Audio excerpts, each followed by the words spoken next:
Well, Vijay Eswaran, you're executive chairman of the QI Group, and it was founded from almost nothing in 1998. What have you created? Well, we started as an e-commerce company. Then from there, we grew. In part, we realized that we had to send the products that were purchased to the various buyers. So the courier company was next. So we went from building an e-commerce company and then added on a courier company. And then we went into backward integration in many cases, and we acquired a watchmaking company because many of our products were basically within the region of jewelry, watches, and so on. And from there, we grew into travel.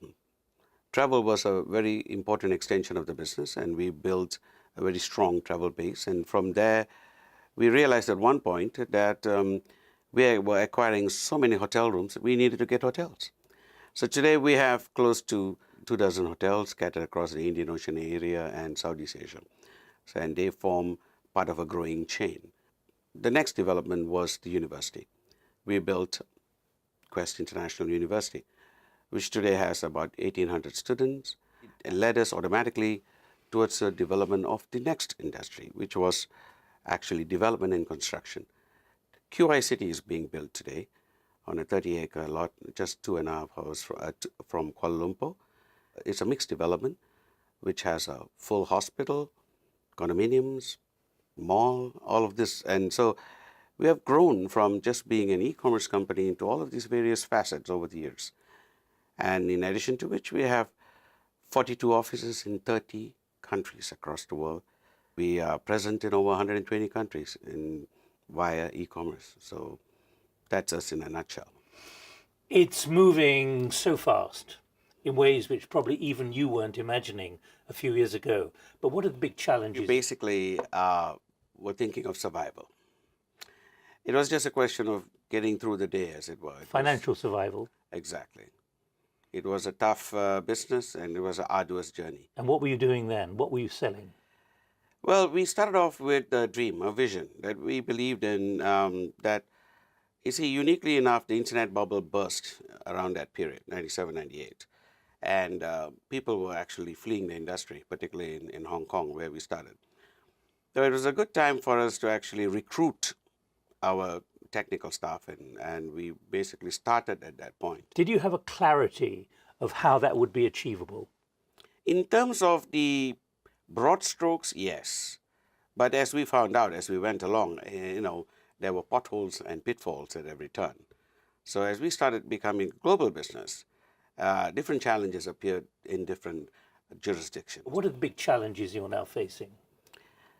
The major challenges seem to be, we are in over 100 countries, and yet in a small handful of countries, less than 5 exactly, we have to deal with many of the challenges of the lack of regulation.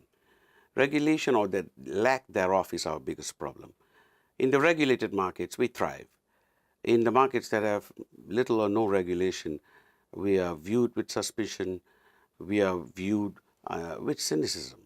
We are bringing in the forefront of change. We are bringing in the forefront of what the world is going to be like in the next decade, the next millennium.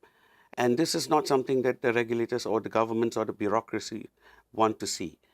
They are the slowest to change, and they're more resistant to change. So we are engaging them, in great part educating them, working with them.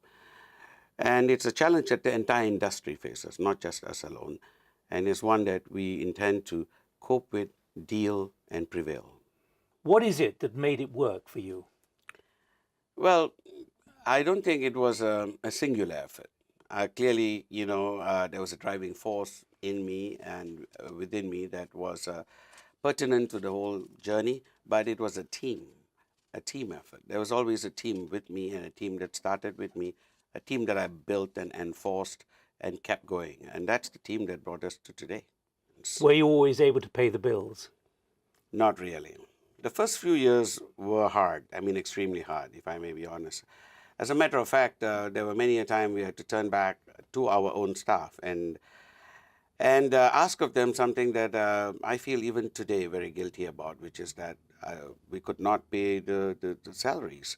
So if they could bear ahead for another month with us. And And quite honestly, it is the sacrifices of those early days of those staff that made us possible today. Vijay Eswaran, thank you.